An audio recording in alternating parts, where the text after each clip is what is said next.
দাদা বৌদির বিরিয়ানি আমার দাদা নিয়ে এসছে ব্যারাকপুর ব্রাঞ্চ থেকে। আলুটার সাইজটা দেখা, আলুটা বার কর।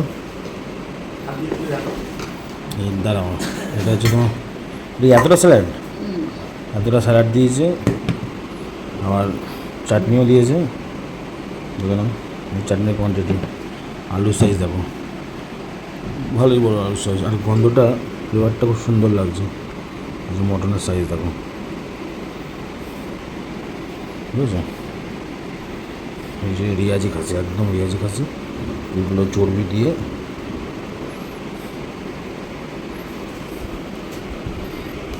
সাইজটা বুঝেছো? হচ্ছে মটন বিরিয়ানি, দাদা বৌদির মটন বিরিয়ানি আর রাইস মোটামুটি ভালোই আছে।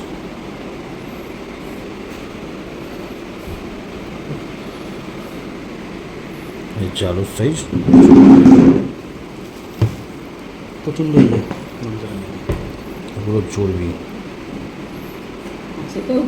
দাঁড়াও, কথা বলো না। যে মটন, চাটনি বার কর। আলু, আলু নরম,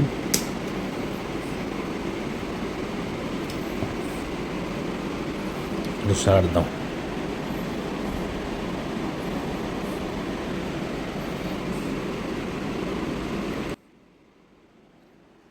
আমি এই বিরিয়ানি খেয়ে দেখলাম, প্রথম কথা তোমার মটনটা সেরকম সেদ্ধ হয়নি, আর বিরিয়ানির টেস্ট একদম আগের থেকে অনেকটাই বাজে হয়ে গেছে।